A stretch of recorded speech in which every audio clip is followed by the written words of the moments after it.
Olá pessoal, vamos resolver então a implementação em Python deste exercício proposto, encontrar o maior valor entre três valores. Inclusive o enunciado até forneceu o identificador das nossas variáveis aqui, A, B e C. E por que ele forneceu? Porque a ideia não é fazer uma comparação, se um é maior que o outro, se não. Isso a gente vai fazer lá na frente em seleção composta, seleção encadeada. Inclusive a gente vai refazer esse exercício usando uma série de comparações de Cs, de ifs. Nesse momento, o objetivo é fortalecer o fluxo sequencial. Então, ele apresenta essa fórmula. Olha que bacana. O maior entre dois valores A e B é a soma de A com B mais o absoluto da diferença de A com B, e tudo isso, esse numerador, dividido por 2. Então lá no vídeo que está linkado na descrição, a gente discute a estratégia, o algoritmo, se isso funciona, a gente faz um teste. Eu vou colocar aqui a implementação em Python. A análise, a descrição dessa estratégia já está lá no outro vídeo. Então, sem muito demora, vamos começar ali os nossos valores. Então é o que? É o inteiro do input da informação do primeiro valor. E aqui eu vou colocar, por exemplo, qual o primeiro valor. Não adianta a gente colocar aqui na pergunta para o usuário alguma informação como, por exemplo, qual o valor de A. O usuário não vai ter relação com qual é o identificador da variável que armazena aquela informação.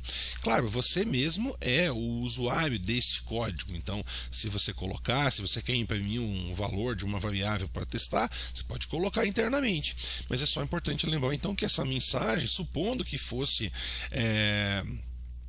direcionada a um usuário real, não teria muito sentido a gente colocar qual o valor de A. O usuário não sabe qual é o identificador, qual é a variável, sim uma relação com o seu conteúdo. Então, qual o primeiro valor, qual o segundo valor, e também vamos perguntar aqui qual o terceiro valor.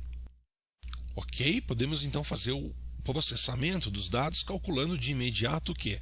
Qual é o maior entre A e B, repetindo a fórmula que está acima. Então, A mais o valor de B mais o ABS, e vejam que interessante, o PyCharm já nos mostra aqui que esta função, você vê aqui, Fzinho entre um círculo rosa, ABS é uma função built-in.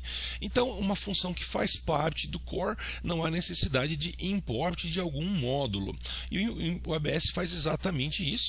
Ele devolve o valor sem sinal, o absoluto de um número. Tudo isso aqui então divididos por 2. Vamos já testar, vamos mostrar esse valor e testar apenas com dois números. Eu vou colocar aqui o maior valor e aí a gente vai mostrar num primeiro teste, a gente vai mostrar primeiro entre dois valores, só para a gente ter certeza que está funcionando corretamente a equação.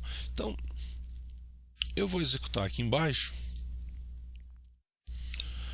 Qual o primeiro valor? Então vamos colocar lá 4, 6 e 9.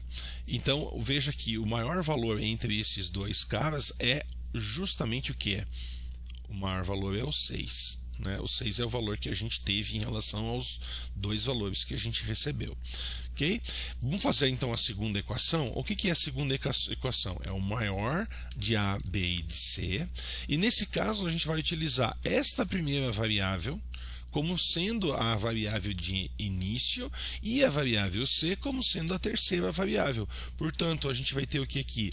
Maior AB mais o C mais o valor absoluto da subtração. Qual é a subtração? A menos B. Quem que é o nosso A? Maior AB menos quem é o nosso B? C. E tudo isso daqui divididos por 2. Nesse caso, agora sim, maior ABC, a gente vai ter o valor do maior dos três, tendo este cálculo feito através de duas equações. Eu até vou colocar aqui para a gente ficar bem. Lembrando que o nosso algoritmo é dividido em etapas consecutivas, essa aqui é a nossa etapa de entrada de dados.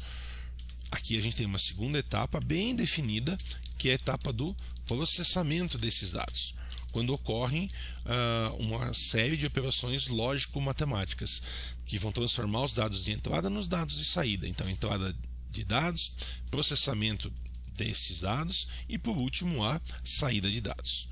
Naturalmente, num algoritmo maior, num programa maior, você vai ter isso distribuído ao longo de várias etapas e módulos diferentes. E a entrada nem sempre será do usuário, e a saída nem sempre será em tela. Ok? Vamos rodar então o exercício agora para testar. Vamos colocar em qualquer um deles. Então eu vou colocar assim, ó, rapidamente: 2, 4 e 6. O maior é o 6. Perfeito. Rodando de novo, eu vou colocar agora 2, 6 e 4. O maior também é o 6, perfeito. E colocar no começo agora 6, 4 e 2. O maior também é o 6. Portanto, a ideia de aplicar a fórmula duas vezes funcionou bem. E aqui a gente tem um exemplo então de sequenciação. Uma linha sendo executada depois da outra, separando bem a parte de entrada, de processamento e de saída de dados. É isso, gente. Fazer os demais exercícios de sequenciação para depois a gente trabalhar com seleção. Valeu!